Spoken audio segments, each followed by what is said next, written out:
Et on va laisser la place aux deux modérateurs suivants, donc à Clément et Raphaël. Et on va commencer la saga des cas cliniques. Et donc on a le plaisir de débuter par le cas clinique qui s'appelle orbitopathie basse-dovienne sévère T-pro ou T-contre, qui est présenté par Dr Mathilde Brière, qui a été CCA dans l'unité de thyroïde à la Pitié, qui est maintenant PHC à Ambroise Paré. Et donc voilà ma co-modératrice qui arrive. Bonjour à tous, merci beaucoup au comité scientifique de m'inviter à présenter ce cas clinique qui s'intitule orbitopathie basse-dovienne T-pro ou T-contre. Il s'agit de Madame K, âgée de 36 ans, qui n'a pas d'antécédents notables et chez qui on découvre une maladie de base d'eau en 2021 avec une orbitopathie basse-dovienne associée.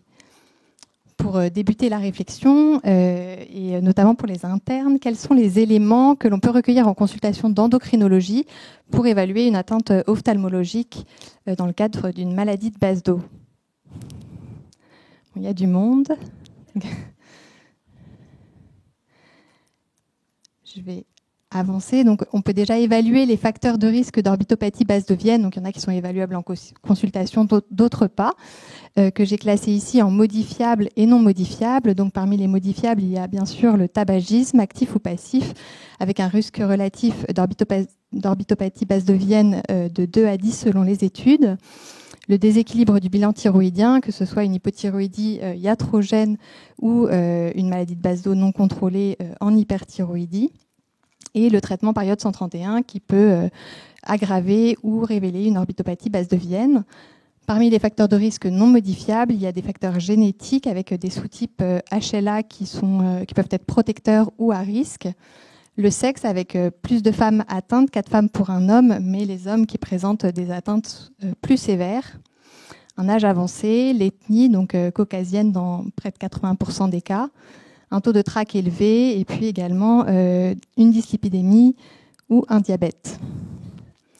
Donc en consultation d'endocrinologie, on peut s'appuyer sur le score d'activité clinique, qui est un score qui a été proposé donc par le GOGO, European Group on Graves' Orbitopathie, et qui va définir une orbitopathie basse-dovienne active avec une inflammation orbitaire si on a au moins 3 items sur les 7 suivants, parmi donc des douleurs spontanées rétro-oculaires, des douleurs lors des mouvements oculaires, une rougeur de la paupière. Alors, je ne sais pas si j'ai le pointeur ou pas.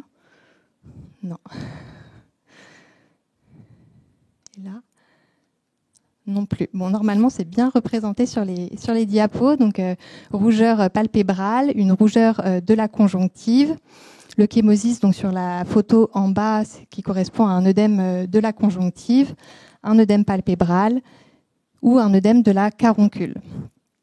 La sévérité, qui est notée ici parce qu'elle participe de l'évaluation d'une orbitopathie basse-dovienne, est évaluable en consultation d'ophtalmologie. Et donc va permettre de grader l'orbitopathie basse-dovienne en légère, modérée à sévère ou menaçante, selon le degré de rétraction, le degré d'atteinte des tissus mous, le degré d'exophthalmie et la présence ou non d'une diplopie. Si jamais il y a une neuropathie optique et ou une rupture cornéenne, l'orbitopathie sera dite menaçante. Donc pour notre patiente, initialement, elle avait un score d'activité clinique très élevé à 7 sur 7. La photo ne correspond pas à cette période-là. Je n'ai pas la photo initiale. De façon générale, face à une orbitopathie basse-dovienne, quels premiers éléments de prise en charge peut-on proposer? Je passe. Donc, selon le GOGO 2021, donc les guidelines, il faut équilibrer donc le bilan thyroïdien. On l'a vu, le déséquilibre est un facteur de risque d'orbitopathie basse-dovienne. Il faut encourager au sevrage tabagique par tous les moyens, donc conseil minimal déjà, et puis substitut nicotinique éventuellement adressé en consultation de tabacologie. Et puis, on peut proposer aussi des traitements oculaires locaux. Pour notre patiente, donc, qui présente une forme modérée à sévère d'orbitopathie basse-dovienne active, avec un score d'activité clinique donc, supérieur à 3 sur 7, on se situe sur cet arbre de prise en charge avec en première intention des glucocorticoïdes IV qui vont être réalisés à raison d'un bolus de méthylprénisolone par semaine pendant 6 semaines. Si la réponse est partielle ou complète, on pourra proposer de nouveau 6 bolus à dose moindre de méthylprénisolone, donc toujours 1 par semaine pendant 6 semaines. Et s'il n'y a pas de réponse, soit au bout des 6 premiers bolus, soit au bout des 12 bolus, une réponse incomplète, on peut proposer à ce moment-là un traitement de deuxième ligne, parmi lesquels on va retrouver donc le tocilizumab, qui est un anticorps anti-IL6 récepteur, qui a démontré son efficacité sur le score d'activité clinique et sur l'exophtalmie, mais pas sur la diplopie. Le rituximab, qui est un anticorps anti-CD20, dont l'utilisation est de plus en plus marginale, en tout cas en France. La radiothérapie orbitaire, mais dont les effets vont être plus lents à arriver. Et le teprotumumab, donc, qui est un anticorps anti-IGF-1 récepteur. Pour notre patiente, donc suite à la découverte de sa maladie de base d'eau avec orbitopathie basse de Vienne, initialement, elle avait des tracts à plus de 55, un volume thyroïdien de 37 cc. Elle a eu 12 bolus de méthylprénisolone avec des doses donc de 750 mg x 6, puis 500 mg x 6 de méthylprénisolone en 2022, relayée par une corticothérapie PEROS. Elle a eu ensuite un traitement par tocilizumab début 2023, puis de la radiothérapie orbitaire en août 2023, avec poursuite de prédnisone 15 mg par jour au décours.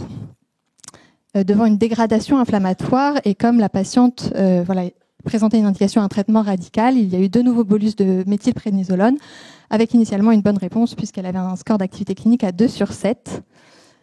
Malheureusement, au moment de la réévaluation pré-thyroïdectomie totale, en juin 24, sur le plan clinique, la patiente présente une instabilité du bilan thyroïdien, une persistance de besoin en antithyroïdien de synthèse important, des TRAC qui restent élevés, qui étaient autour de 15 après 3 ans de traitement bien conduit, mais qui étaient descendus en fait assez bas et puis qui étaient remontés par la suite, et puis une gêne fonctionnelle, malgré un goitre finalement restant relativement modéré. Sur le plan ophtalmologique, elle avait un score d'activité clinique qui était repassé à 4/7, une exophtalmie à 26 et 27 mm respectivement à chaque œil. Il n'y avait pas de diplopie. Sur le scanner orbitaire, donc il y a une exophtalmie de grade 3 bilatérale et pas de compression des nerfs optiques aux apex. Donc, dans ce contexte, le dossier de la patiente est présenté à un RCP national d'orbitopathie basse de Vienne, qui est une RCP mise en place par le GRT, donc le groupe recherche thyroïde, qui a lieu mensuellement. Et il a été validé l'indication du teprotumumab pour encadrer finalement la thyroïdectomie totale et espérer donc une baisse de l'inflammation orbitaire. Donc, la patiente a eu 2 bolus initiaux de teprotumumab en juin et juillet dernier, avec à l'évaluation ophtalmologique pré-thyroïdectomie totale un score d'activité clinique à 2/7 et une amélioration de l'exophtalmie de 2 à 3 mm à chaque œil. Elle a donc été opérée de sa thyroïdectomie totale le 23 juillet dernier, a eu 2 bolus de teprotumumab au décours et la réévaluation donc fin octobre retrouvait un score d'activité clinique à 3/7 et une amélioration de l'exophtalmie de 3 à 4 mm à chaque œil par rapport à l'exophtalmie évaluée initialement en pré-teprotumumab. Donc au final, le teprotumumab chez notre patiente a permis une amélioration du score d'activité clinique, donc avec une diminution de l'inflammation, une amélioration de l'exophtalmie, une amélioration de la rétraction palpébrale, et puis on notait toutefois une tolérance moyenne avec des crampes essentiellement décrites par la patiente, mais il n'y a pas eu d'épisode de troubles auditifs, de surdité et pas de diabète. Donc pour revenir sur le teprotumumab, c'est un anticorps monoclonal humain qui est dirigé contre l'IGF-1 récepteur, qui est approuvé par la FDA mais qui n'a pas d'AMM en France ni en Europe et qui est accessible en France en autorisation temporaire d'utilisation dans des cas qui ont été sélectionnés et donc validés en RCP national. Très brièvement, sur le plan du mécanisme d'action, la principale cible de l'auto-immunité dans l'orbitopathie basse de Vienne est constituée donc par les fibroblastes orbitaires CD34+, qui expriment à leur surface le récepteur de l'IGF-1. Lorsque ce récepteur est activé, il va y avoir à la fois une prolifération de ces fibroblastes et la sécrétion de cytokines pro-inflammatoires, de différents médiateurs parmi lesquels le hyaluronane, et qui vont favoriser finalement la différenciation des fibroblastes en adipocytes, entraînant ainsi le remodelage de la matrice rétro-orbitaire. Donc, les bénéfices du teprotumumab ont été montrés sur le score d'activité clinique et sur l'exophtalmie par 2 grands essais contrôlés randomisés parus dans le New England Journal of Medicine. Le premier en 2017, qui comparait 42 patients traités par teprotumumab versus 45 sous placebo, avec un critère de jugement principal qui était composite, à la fois basé sur une diminution de l'exophtalmie d'au moins 2 mm et une diminution du score d'activité clinique d'au moins 2 items à 24 semaines de traitement. Et donc 69%, donc 2 tiers des patients traités par T-Pro atteignaient ce critère de jugement versus 20% des patients sous placebo. Dans le second essai contrôlé randomisé, donc qui est paru en 2020, les effectifs de patients étaient sensiblement les mêmes et donc 83% des patients traités par T-Pro avaient une amélioration de l'exophtalmie d'au moins 2 mm à 24 semaines versus 10% des patients traités sous placebo.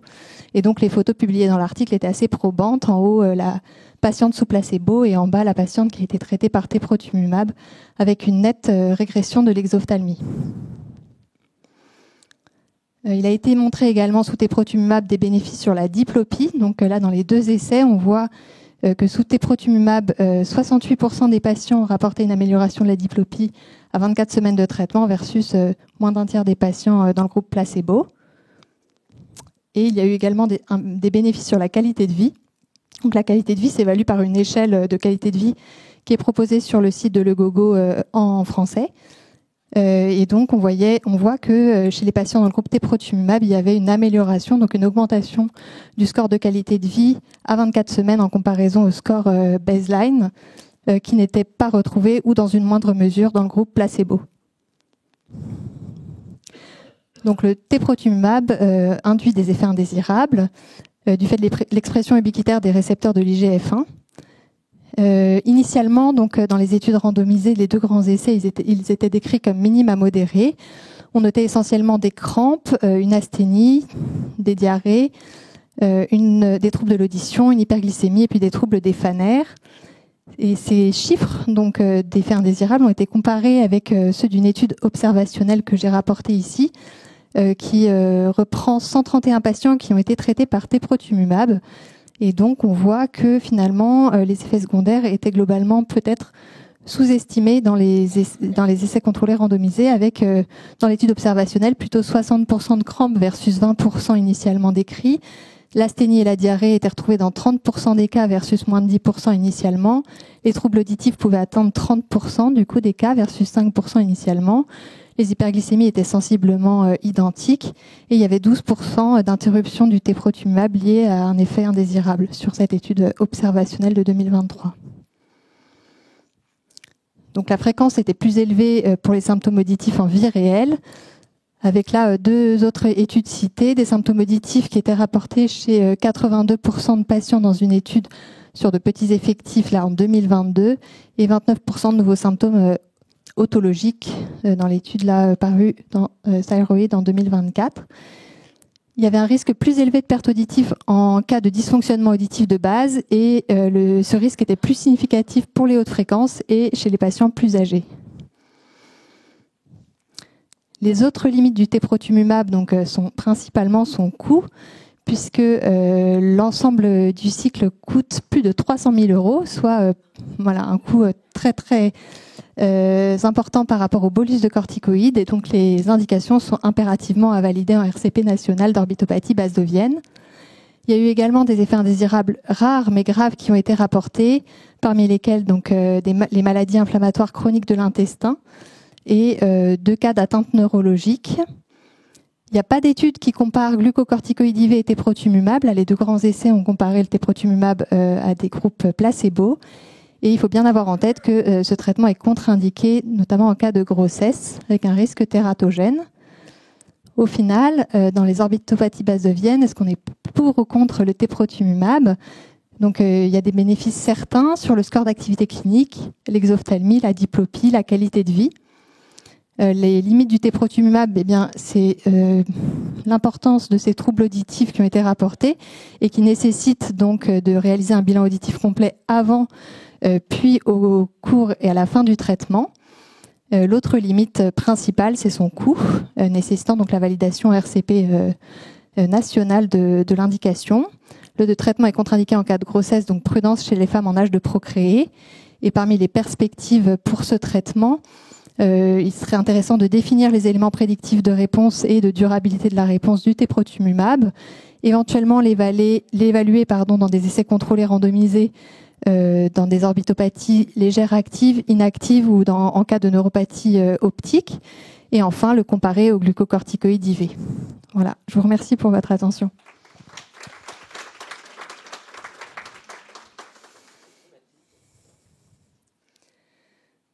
Oui, je sais pas si... Merci beaucoup Mathilde pour ce cas très intéressant. On a le temps pour quelques courtes questions. Est-ce qu'il y a des questions? Alors moi j'en ai une, c'est pour savoir du coup le traitement quand on l'instaure, on le garde après combien de temps et c'est tous les combien de temps qu'on le fait aussi? Donc c'est une cure qui est réalisée toutes les 3 semaines et il y a 8 cures qui sont réalisées. Donc, en fait, c'est pour ça que les études sont réalisées à 24 semaines parce que l'ensemble du cycle prend 24 semaines en fait. Une injection toutes les 3 semaines et 8 fois. D'accord. Et après, il n'y a pas de nouvelles cures par la suite si jamais il n'y a pas de réponse, on change de traitement ou... C'est vraiment au cas par cas, mais effectivement, normalement, c'est ce protocole initial qui est validé. Moi, j'ai une autre question. Juste, il y a quand même pas mal de patients qui sont sous immunosuppresseurs pour d'autres maladies auto-immunes, qui, à l'arrêt du traitement, développent un BASDO, qui en avaient potentiellement eu déjà avant, des épisodes. Et donc, est-ce que ces immunomodulateurs qui sont moins chers ne pourraient pas avoir une efficacité ? Oui, je pense qu'ils n'ont pas du tout été tous testés. Du coup. Moi, j'ai quand même pas mal de patients qui arrêtent des traitements et qui, 20 ans, 30 ans après, redéveloppent un BASDO pile à l'arrêt. Oui. Et c'est des traitements beaucoup moins chers que ceux-là, quoi. Mais effectivement, par exemple, le tocilizumab est moins coûteux, mais c'est un immunomodulateur, mais du coup, pareil, lui, il y a un risque important d'effet rebond, puisque quand on l'arrête, il y a un risque de récidive. Donc, je pense qu'il y en a un certain nombre qui n'ont pas été traités, et puis après, il y a le risque d'effet rebond pour tout immunomodulateur, finalement. Y a-t-il d'autres questions? Merci beaucoup. Dans ce cas-là, Mathilde, on va continuer. Merci. On va maintenant accueillir le docteur Pauline Tréca, qui est chef de clinique en diabétologie ici, et qui va nous présenter son cas clinique vite, trop vite. Bonjour à tous, merci au comité scientifique pour l'invitation. Donc en effet, moi je vais vous présenter un cas clinique intitulé Vite, trop vite. Donc, il s'agit de l'histoire de Monsieur K. Donc, c'est un patient de 34 ans qui est suivi dans le service de diabétologie. Il a comme principaux antécédents un lymphome de Hodgkin un peu atypique à prédominance lymphocytaire pour lequel il n'a pas de traitement de fond, mais il est suivi régulièrement en hématologie. Il est également suivi pour un déficit immunitaire commun variable sous trithérapie prophylactique. Il a fait en 2021 une endocardite de la valve pulmonaire compliquée d'embole pulmonaire et il a été opéré à de multiples reprises pour des abcès de localisation variable.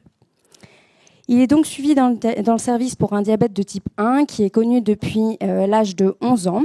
Ce diabète est malheureusement déséquilibré de façon chronique en lien avec une adhérence au traitement très compliqué. Il a fait au moins 4 acidocétoses depuis son diagnostic. Il est traité donc par insulinothérapie basale bolus au stylo. On a tenté plusieurs fois de mettre en place une pompe à insuline, mais c'est très compliqué. Donc vous pouvez voir ici qu'il est très déséquilibré puisque donc il a un temps dans la cible d'une part très inférieur aux objectifs et d'autre part, donc là je vous ai mis un exemple de 2 journées consécutives au cours desquelles il passe donc plusieurs heures d'affilée à des glycémies au-dessus de 5 grammes, donc tellement hautes qu'on ne les voit pas sur les courbes du freestyle. Et d'autre part, on voit sur ces courbes que l'adhérence à l'insuline est compliquée puisqu'on a une seule injection d'insuline sur les 2 jours. Je ne sais pas vous dire si c'est de la lente ou de la rapide, mais il y a 22 unités en 2 jours. En plus de son traitement par insuline, il a donc un inhibiteur de l'enzyme de conversion, une statine, sa trithérapie donc prophylactique pour son DICV, un inhibiteur de la pompe à protons et un traitement de la dysfonction érectile. Son diabète est dans ce contexte multicompliqué, essentiellement sur le plan micro-angiopathique. Donc, il a une rétinopathie sévère qui a été lasérisée à plusieurs reprises. Il a également une neuropathie sur tous les modes, puisqu'il a une neuropathie donc sensitive d'une part, avec des troubles de la sensibilité épiclétique, palesthésique et thermoalgique. Il a également une neuropathie végétative qui se manifeste par une gastroparésie, une neuropathie vésicale, une dysfonction érectile, une neuropathie autonome cardiaque débutante, ainsi qu'une anémie qui est probablement donc en partie sur synthèse de PO inadaptée. Par chance, il n'a pas d'insuffisance rénale chronique, mais une néphropathie incipiens pour lequel il est traité de façon chronique par inhibiteur de l'enzyme de conversion. Il n'est pas compliqué sur le plan macro-angiopathique puisqu'il n'a pas de cardiopathie ischémique ni d'artériopathie oblitérante des membres inférieurs. Pour l'histoire de la maladie, donc Monsieur K, il se présente en consultation le 18 mars 2024. Donc il vient pour suivi de son diabète en consultation. Il est toujours aussi déséquilibré puisqu'il a une hémoglobine glyquée au-dessus de 12%. Et en toute fin de consultation, il dit au fait j'ai une petite cloque sur le dos du pied gauche qui s'avère être en fait une ulcération d'une dizaine de centimètres de diamètre. Donc qui ne sentait pas avec sa neuropathie sévère. Donc il est mis sous antibiotiques et puis au bout de quelques semaines, il finit par être hospitalisé dans le service. On découvre une collection donc sur la face dorsale du pied au scanner et il est opéré à 2 reprises les 15 et 19 mai pour mise à plat de cet abcès. Quelque temps après, en hospitalisation, le patient il va présenter donc une dyspnée avec l'apparition d'une toux et des crépitants bilatéraux à l'auscultation. Il ne présentait pas d'expectoration, il était apyrétique, donc pas d'argument pour une pneumopathie infectieuse, et surtout, il présentait également des œdèmes des membres inférieurs. Donc, on avait finalement plutôt un tableau d'insuffisance cardiaque avec des BNP donc qui on a retrouvé élevés, une troponine qui était normale. On n'avait pas de majoration du syndrome inflammatoire, pas d'altération de sa fonction rénale, avec en revanche une dénutrition sévère puisqu'il avait une albumine à 23 grammes par litre et une préalbumine à 0,07 grammes par litre. Pas de syndrome néphrotique avec une microalbuminurie mais pas de protéinurie. Il avait un bilan hépatique qui était normal, un bilan thyroïdien également normal et l'électrocardiogramme retrouvait une tachycardie sinusale sans autre anomalie. On réalise dans ce contexte donc un bilan d'imagerie. Il a donc tout d'abord une radio de thorax qui retrouve des opacités bilatérales prédominant à gauche et puis un scanner qui retrouve des plages en verre dépoli donc diffuses prédominantes dans les lobes inférieurs et un épanchement pleural bilatéral. Donc un aspect compatible avec un œdème aigu du poumon à la radiographie comme au scanner. Donc, on a introduit un traitement donc par diurétique de Lens, donc par furosémide, et il a une échographie cardiaque qui retrouve un ventricule gauche de taille et de cinétique normale, avec des pressions pulmonaires légèrement élevées, probablement en lien avec une augmentation de la précharge. Donc, au total, on a chez Monsieur K un tableau d'OAP avec une fonction cardiaque à l'échographie qui est décrite normale, chez un patient donc qui est jeune et qui n'a pas de cardiopathie connue. Donc la question est qu'est-ce qui s'est passé entre le moment où on l'a hospitalisé et le moment d'apparition de ces symptômes. Donc là, vous pouvez voir sur la diapo l'évolution donc des doses d'insuline sur la partie supérieure de la diapo. Alors ce qu'il faut garder en tête, c'est que avant l'hospitalisation, on a vu que Monsieur K il faisait quasi pas d'insuline. Donc on a une augmentation des doses d'insuline au cours de l'hospitalisation, mais surtout entre ce qu'il faisait avant à domicile et au moment de l'arrivée en hospitalisation. Donc on voit qu'entre le 7 mai et le 21 mai, on est passé d'une dose totale d'insuline de 1,3 unités kg/jour à 1,6 unités kg/jour. Chez un patient qui pèse 55 kg et qui a un diabète de type 1, c'est des doses qui sont très importantes. Donc elles ont permis par contre de bien diminuer les glycémies puisque donc il avait plus de 3 grammes par litre chez lui, plus de 5 grammes par litre, pardon. En le 7 mai, on est sur des glycémies entre 2 et 3 grammes, même si c'est pas parfait, mais c'est déjà mieux. Et au moment où il a l'apparition du tableau pulmonaire, on commence à avoir une nette amélioration des glycémies avec même la survenue d'hypoglycémie. Donc, on lui met donc son lait diurétique avec donc le furosémide. Ça permet la régression donc des œdèmes et de la dyspnée et on diminue progressivement les doses de furosémide. Il sort d'hospitalisation avec un bilan nutritionnel qui est quasi normalisé et des doses d'insuline qui sont plus proches de celles du début que de la fin de l'hospitalisation. Donc il rentre à domicile et l'adhérence au traitement étant compliquée, il y avait du furosémide sur l'ordonnance qu'il ne prend pas, mais pour autant les œdèmes ne récidivent pas et on observe une résolution complète des œdèmes. Ce qui est intéressant, c'est que donc sur le plan du pied, malheureusement, ça n'évolue pas bien et il est à nouveau hospitalisé avec un abcès qui doit être opéré en octobre dernier. Et donc, on est amené à remajorer les doses d'insuline qu'il avait entre-temps diminuées tout seul. Et on observe à nouveau la survenue d'œdème des membres inférieurs à la majoration des doses d'insuline. Cette fois, pas de tableau pulmonaire, mais des œdèmes. Donc, dans ce contexte, le diagnostic qu'on a évoqué, c'est celui d'œdème insulinique. Donc, c'est un tableau qui a été décrit pour la première fois en 1928, dont l'épidémiologie est finalement assez peu connue. On sait que c'est rare, mais la fréquence est compliquée à estimer, puisqu'il a surtout été rapporté dans des cas cliniques isolés. En revanche, on connaît les facteurs de risque, qui sont donc plutôt la présence d'un diabète de type 1 par rapport au diabète de type 2, une hémoglobine glycée élevée au moment où on met l'insuline, la survenue d'une acidocétose. Un facteur de risque identifié est également donc le faible IMC avec la dénutrition et la mise en place de fortes doses d'insuline qui notamment permettent une correction rapide de l'hyperglycémie. Il y a notamment donc récemment des cas cliniques qui ont été rapportés avec des œdèmes insuliniques qui surviennent à la mise sous pompe ou à la mise sous boucle fermée, puisque donc ça permet de normaliser rapidement les glycémies et parfois au prix d'une augmentation majeure des doses d'insuline. Cliniquement, ce sont des patients qui vont présenter un tableau d'œdème des membres inférieurs ou d'œdème généralisé, soit à l'introduction, soit à l'intensification de l'insulinothérapie. Donc, on va avoir un tableau d'insuffisance cardiaque avec parfois, donc comme chez notre patient, des épanchements pleuraux, parfois un tableau d'acide, voire un tableau plus grave d'anasarque. On peut également avoir une insuffisance rénale qui est plutôt d'allure fonctionnelle.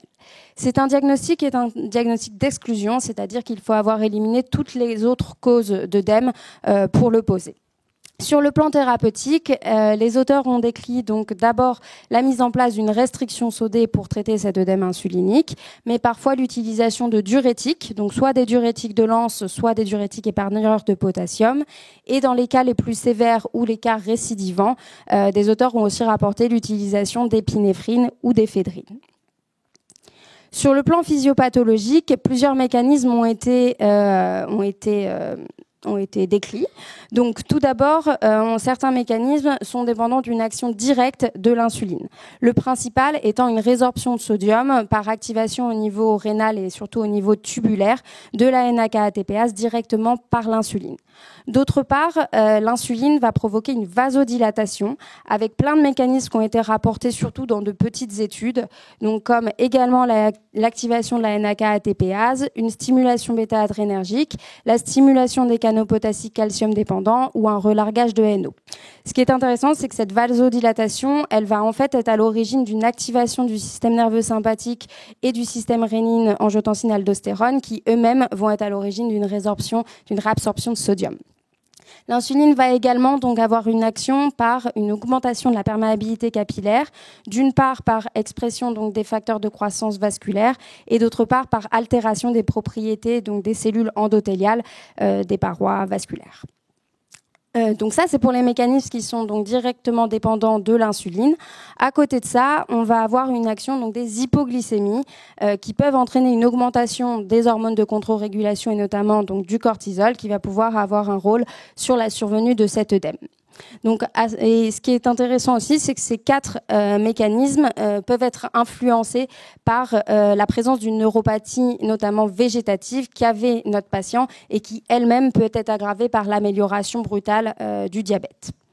Enfin, on observe dans l'état catabolique, et notamment donc celui lié à la carence insulinique, une augmentation de la perméabilité capillaire qui est liée donc à une fuite d'albumine du secteur donc vasculaire au secteur interstitiel et qui elle-même peut favoriser donc la survenue de l'œdème, notamment chez des patients chez qui on va faire une expansion volémique importante, par exemple dans les cas d'acidocétose. Donc en conclusion, l'œdème insulinique, donc c'est une complication donc rare mais possible de l'introduction ou de l'intensification rapide d'une insulinothérapie. C'est un diagnostic qui est un diagnostic d'exclusion et le traitement repose sur la restriction sodée et parfois les diurétiques.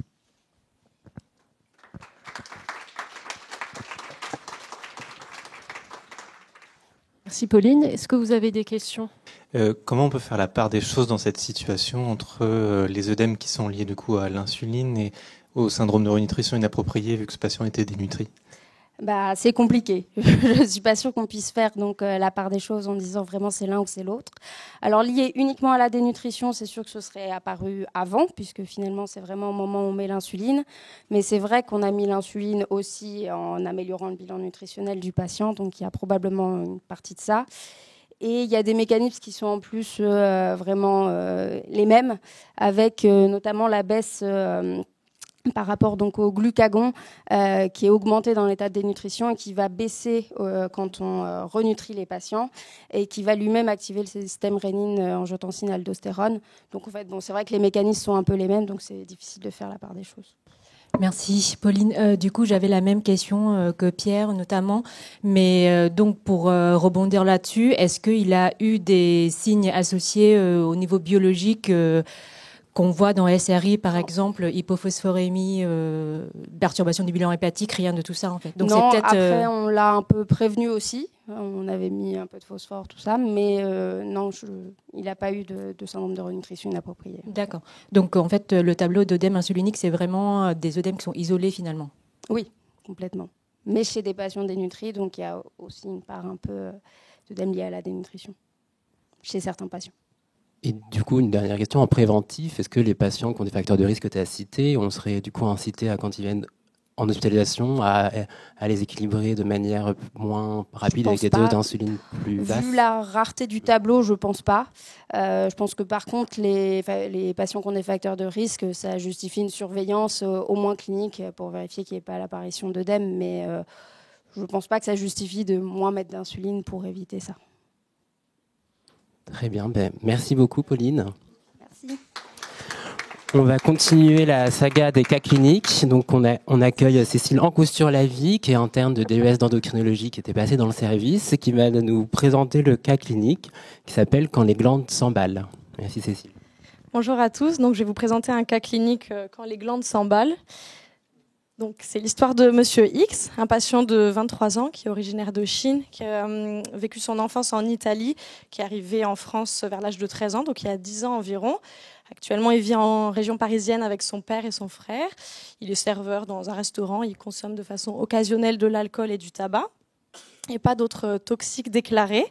Au niveau de ses antécédents médico-chirurgicaux, il y avait la notion d'un syndrome polyuropolydipsique un peu chronique, on ne savait pas trop plus, une obésité rapportée à son origine asiatique et un antécédent d'appendicectomie en 2018. Il n'avait pas de traitement de fond habituel et au niveau des antécédents familiaux, il y avait une notion de diabète de type 2 chez sa mère, chez sa grand-mère maternelle et de l'hypertension artérielle chez son père. Donc l'histoire, elle commence le 24 mars 2024 quand le patient est adressé aux urgences pour un tableau de malaise avec perte de connaissance et surtout une paralysie motrice brutale des 4 membres. Donc à l'examen clinique, il présentait un déficit moteur sévère mais incomplet à 2/5 au niveau des 4 membres, sans atteintes axiales, sans déficit sensitif associé ou autre trouble à l'examen neurologique. Par ailleurs, sur le plan biologique, il présentait une hypokaliémie assez sévère à 1,8 mmol par litre, ce qui a valu quelques sueurs au médecin des urgences qui l'a transféré en réa, mais aussi une hyperglycémie à 3 grammes sans cétone, une hyperthyroïdie périphérique, aussi une hypercalcémie modérée, et enfin un syndrome polyuropolydipsique majeur. Et c'est la raison d'ailleurs pour laquelle ce patient a par la suite été transféré chez nous pour faire ce bilan. Donc au niveau des troubles neurologiques, il y avait un contexte de myalgie qui évoluait depuis une quinzaine de jours environ, avec des épisodes transitoires le matin de baisse de la force motrice au niveau des 4 membres, qui étaient résolutifs au cours de la journée. Et donc le jour où il a été adressé aux urgences, c'était parce qu'il avait présenté une crise avec un déficit moteur brutal, donc je vous disais à 2/5 au niveau des 4 membres, sans atteinte axiale ou autre déficit neurologique. Et c'était la première fois en tout cas qu'il présentait un épisode de la sorte. Et je vous l'ai mentionné tout à l'heure, une hypokaliémie assez sévère, 1,8 mmol par litre, avec des troubles ECG et associé au niveau du ionogramme urinaire, une kaliurèse effondrée. Donc le patient il a été traité par une supplémentation potassique par voie intraveineuse qui a permis de normaliser et sa dyskaliémie, mais aussi son déficit moteur de façon concomitante.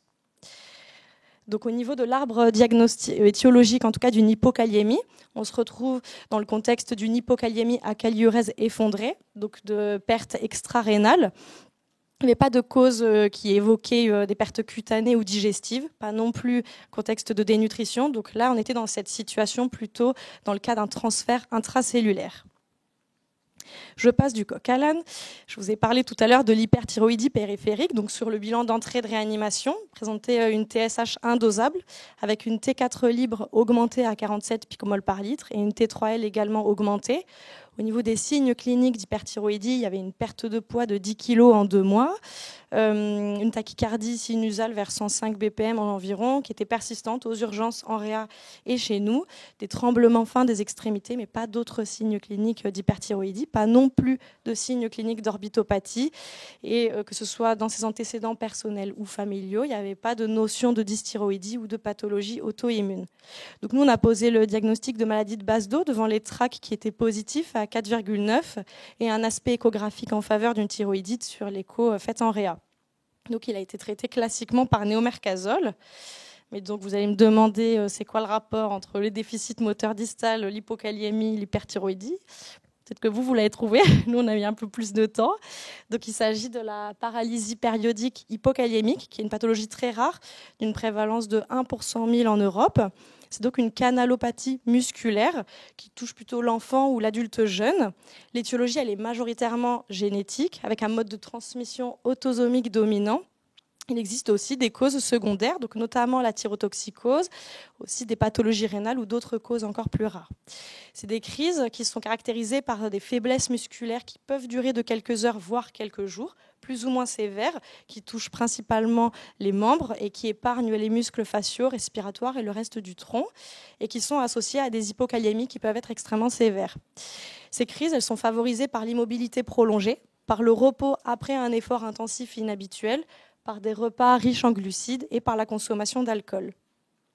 Donc nous, on se retrouve dans le contexte secondaire à une thyrotoxicose qui s'appelle la paralysie périodique hypokaliémique thyrotoxique, qui touche plutôt le sujet asiatique avec une incidence de 1,8% chez les patients en situation d'hyperthyroïdie en Asie. Elle touche plus souvent l'homme, donc 26 hommes pour une femme, et plutôt le sujet jeune vers 20 ans environ. C'est une pathologie qui est décrite dans la littérature depuis un certain temps quand même, puisque les premiers articles datent de 1957-1961, avec surtout des publications asiatiques. Il existerait des prédispositions génétiques, et en tout cas la survenue de cette complication, elle est indépendante de l'étiologie même de l'hyperthyroïdie. Donc les complications, elles sont surtout des complications rythmiques liées à l'hypokaliémie concomitante à la crise. Le traitement, c'est la supplémentation potassique par voie péros, la prise de bêta-bloquants et surtout l'obtention d'une euthyroïdie. Et donc je continue sur mes atteintes polyendocriniennes. Le patient présentait aussi une hypercalcémie. Donc c'était une hypercalcémie avec à 2,84 mmol par litre, sans autre perturbation du bilan phosphocalcique, à PTH indosable, dans un contexte initialement d'insuffisance rénale aiguë aux urgences, sur le tableau des déshydratations. Donc insuffisance rénale qui a été corrigée avec l'hydratation IV, et en tout cas une hypercalcémie qui était persistante malgré la normalisation du bilan rénal. Au niveau des signes cliniques, il y avait la tachycardie, mais bon, qui peut aussi correspondre aux conséquences de l'hyperthyroïdie. Il y avait la faiblesse musculaire qui évoluait depuis une quinzaine de jours, dont j'ai parlé tout à l'heure. Pas d'autres signes cliniques d'hypercalcémie et pas non plus de retentissement, tel qu'une colique néphrétique, et donc une fonction rénale qui s'est normalisée après la correction de la déshydratation. Donc il existe... Il existe un lien entre calcium et thyroïde, puisque la thyrotoxicose peut entraîner une accélération du renouvellement osseux qui lui-même peut entraîner des hypercalcémies qui sont en général plutôt minimes à modérées. Il existe quelques case reports qui parlent de cas qui ont présenté des hypercalcémies assez sévères, supérieures à 3 mmol par litre. Et donc en parallèle, la calciurèse est augmentée, donc adaptée. C'est une complication qui survient dans 10 à 20% des hyperthyroïdies environ. Le traitement, c'est le traitement classique de l'hypercalcémie, donc l'hydratation et surtout l'obtention d'une euthyroïdie. Et donc je continue avec mes atteintes endocriniennes. Donc il y avait la présence d'un syndrome polyuropolydipsique majeur qui évoluerait a priori depuis toujours, puisque le patient nous raconte qu'en néonate, enfin c'est ses parents qui lui ont raconté en l'occurrence, il aurait été hospitalisé pour une hydratation avec pose de sonde nasogastrique, puis ensuite un bilan vers l'âge de 8 ans, donc à l'époque il était en Italie, qui aurait été normal. Bon, malheureusement, on n'a aucun de ces comptes rendus. Mais en tout cas, nous, on était assez interpellés, puisque le patient buvait jusqu'à 25 litres de boisson par jour. Oui, c'est vrai. de l'eau, mais aussi des sodas, avec une hydratation qui était principalement diurne, mais aussi nocturne. Il y avait minimum 3 à 4 réveils nocturnes pour la miction par nuit. Donc, bien sûr, on a évoqué la présence d'un diabète insipide, qui est donc une pathologie rare, dont la forme la plus fréquente, elle est centrale, majoritairement idiopathique. Donc bon, je repasse un petit peu après. Donc il y a une nouvelle nomenclature parce que ça pouvait porter à confusion diabète insipide, diabète sucré. Donc maintenant, pour le diabète insipide central, on parle de déficit en vasopressine avec une atteinte de la post-hypophyse et donc un déficit de sécrétion en vasopressine. Et puis ensuite, le diabète insipide néphrogénique périphérique se nomme maintenant la résistance en vasopressine, puisqu'il n'y a pas de défaut de sécrétion de la vasopressine, mais bien une action qui est inefficace sur un défaut de récepteur au niveau rénal. Donc je reviens un petit peu en arrière. Les caractéristiques donc, de l'ancien diabète insipide, c'est une polyurie qui est en général supérieure à 3 litres par jour, mais bon, qui est rapportée au poids.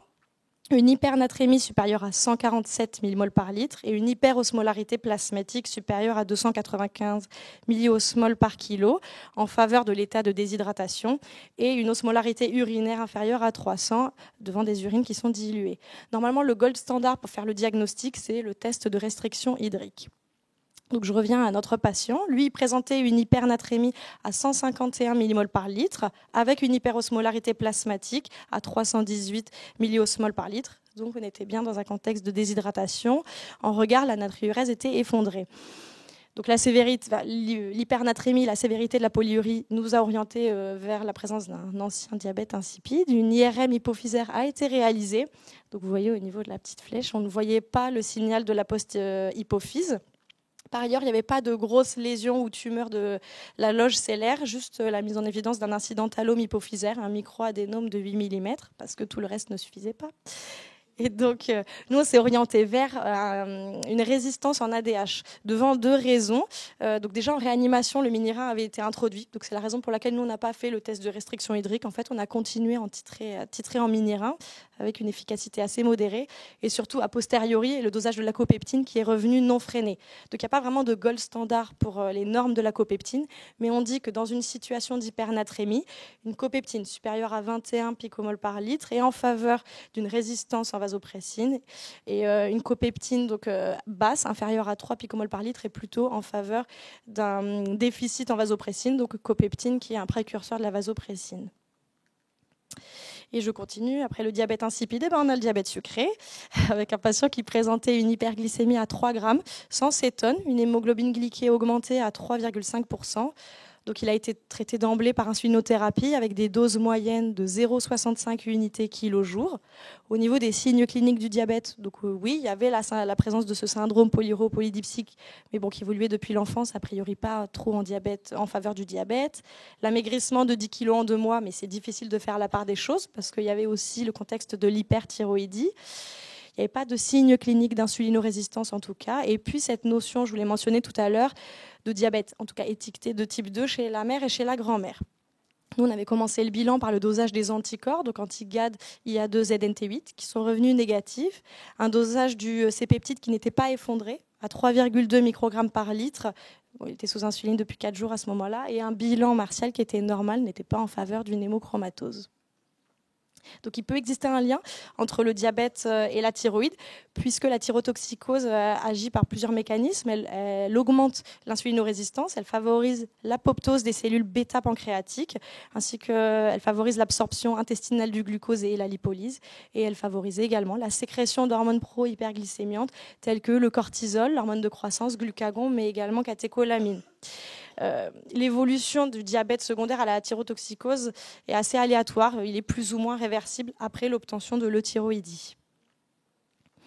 Donc après vous avoir un peu abattu avec toutes ces atteintes endocriniennes, une petite mise à jour. Donc malheureusement, tout le bilan n'a pas pu être réalisé de façon idéale, ainsi que le suivi, puisque le patient a été perdu de vue, il n'est pas venu à ses consultations, il a même arrêté tous ses traitements. Mais heureusement, on l'a revu il y a un peu moins d'un mois, en début novembre. Il est venu avec une prise de sang sur laquelle il était toujours en situation d'hyperthyroïdie biologique, avec une TSH toujours indosable, une T4 augmentée, mais en tout cas moins qu'auparavant, puisqu'elle était à 24 picomoles par litre, sans traitement. Donc il avait arrêté son antithyroïdien de synthèse et des tracts toujours positifs à 2,9. Il n'avait heureusement pas récidivé d'épisodes de crise de paralysie. Par ailleurs, il avait normalisé son ionogramme sur le plan du potassium et sur le plan du calcium. Sur la glycémie à jeun veineuse qui avait été réalisée sur la bio, il était à 1,6 g par litre, donc finalement pas si mal sans insuline, mais il avait augmenté son hémoglobine glyquée à 9,4% sur ce dernier bilan. Par ailleurs, il n'est pas allé voir les endocrinos, mais il est allé voir les néphros, qui, eux, de leur côté, ont confirmé le diagnostic de résistance en vasopressine devant plusieurs éléments. Donc, le dosage que j'ai mentionné tout à l'heure de copeptine qui n'était pas freiné. Ils ont, eux, dosé l'ADH qui était augmentée. Donc, je n'ai pas la valeur parce que c'est eux qui l'ont fait, mais en tout cas, elle était très augmentée. Et surtout, l'absence de réponse au mini-rein, puisque les doses avaient été augmentées à 240 microgrammes 3 fois par jour. Et il n'y avait quasiment pas d'efficacité sur ce syndrome polyuropolydipsique.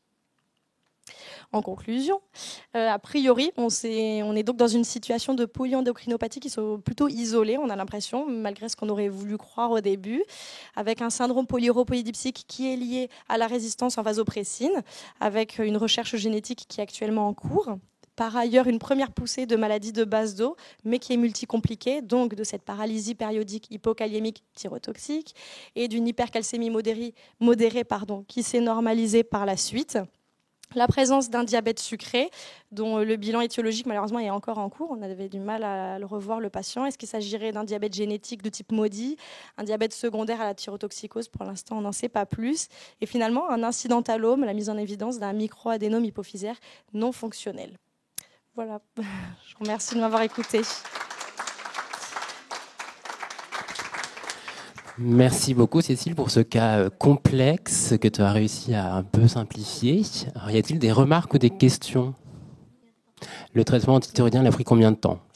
Pardon. En fait, il ne l'a pas gardé longtemps. Le néomercazole, de mémoire, il avait été introduit à 40 mg par jour. Et en fait, il l'a arrêté au bout d'un mois et demi quand on n'a plus réussi à le suivre, quoi. Est-ce que les néphrologues ont un traitement à proposer? Je ne crois pas. Non, pour la résistance à l'AVP, il n'y a pas vraiment de traitement. Je crois qu'il y a les diurétiques qui sont essayés, mais sans efficacité majeure. Donc il est amené à avoir ce syndrome polyuropolydipsique sans amélioration. Merci beaucoup pour la présentation. Moi, ma question, c'était concernant la physiopathologie.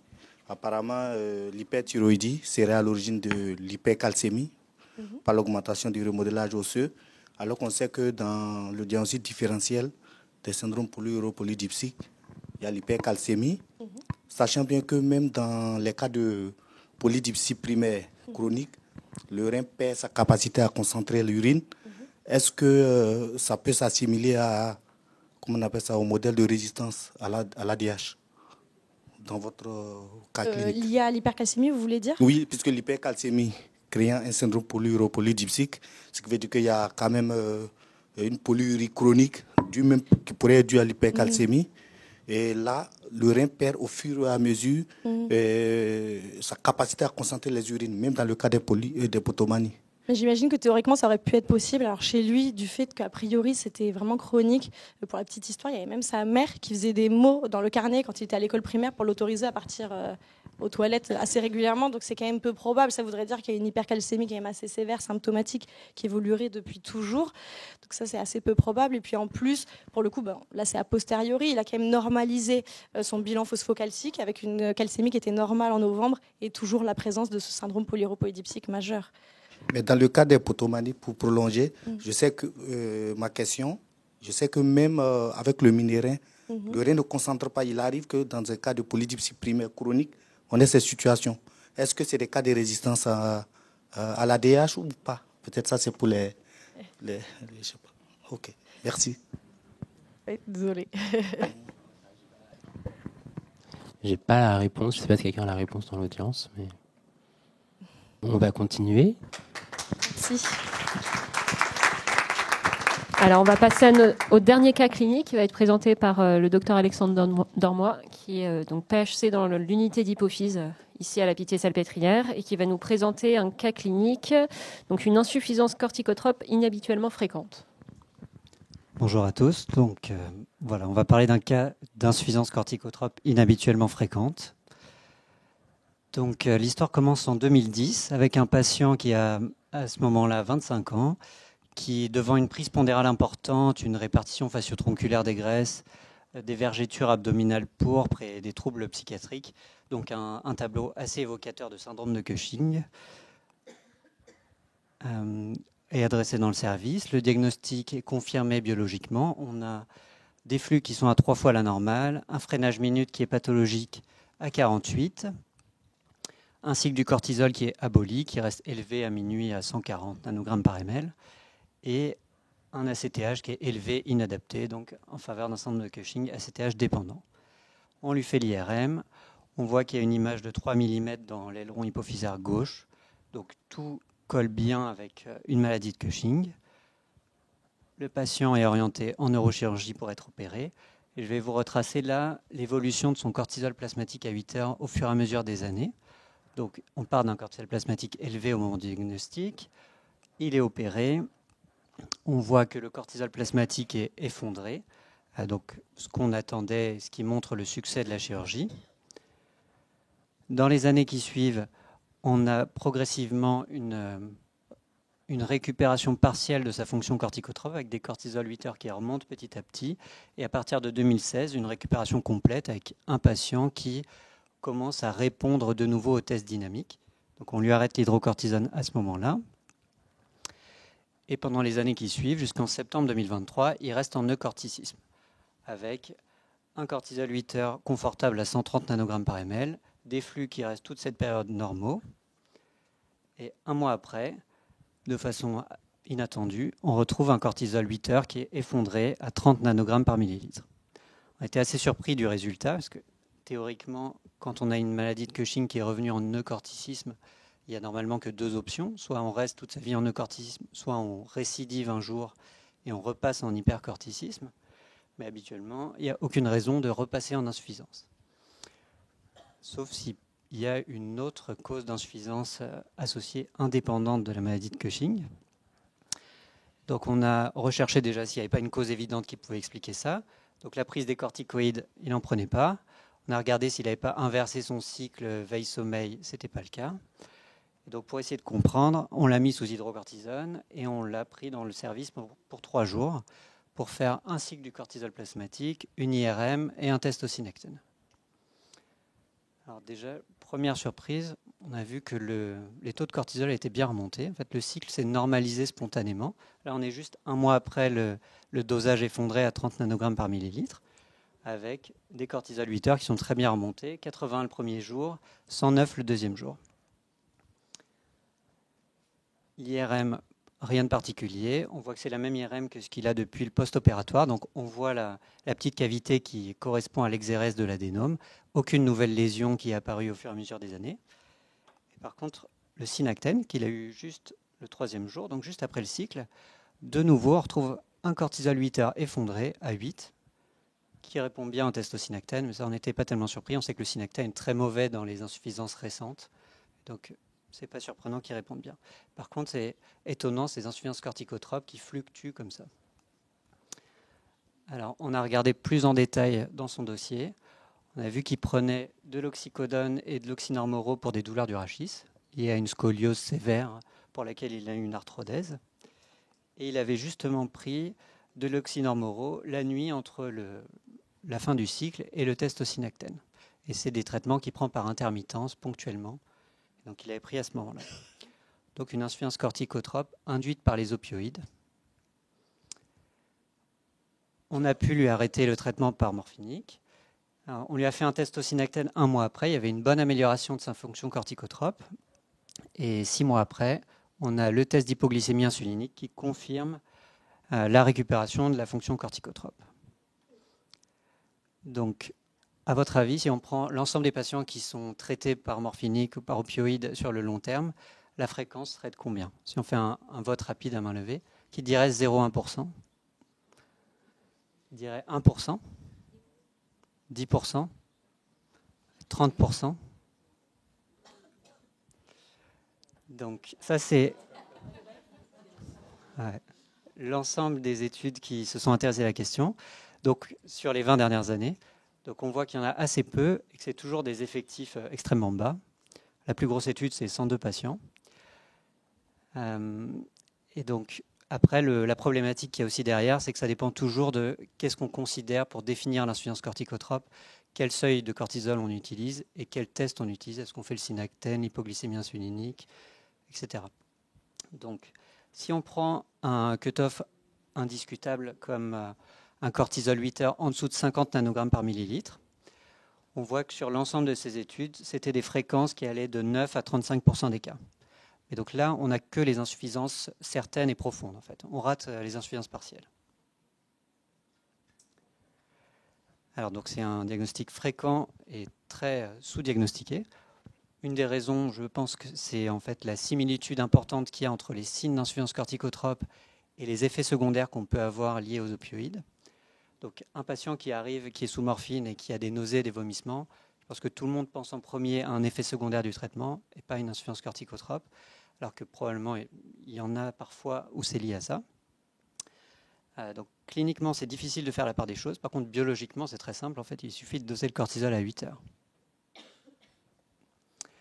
Est-ce qu'on a des facteurs favorisants qui peuvent augmenter le risque de faire une insuffisance corticotrope? Ça, c'est une étude sur 102 patients, une étude américaine, qui a comparé deux groupes, un groupe avec insuffisance, un groupe sans insuffisance.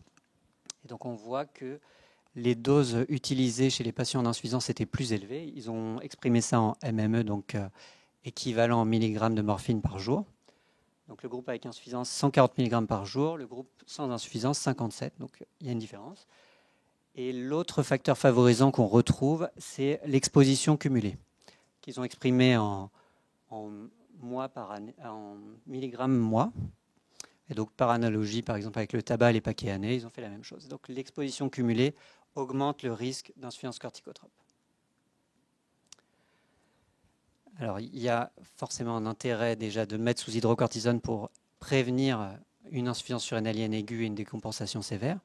Mais il y a des auteurs qui se sont aussi posé la question de voir s'il y avait un intérêt pour améliorer la qualité de vie et les symptômes des patients.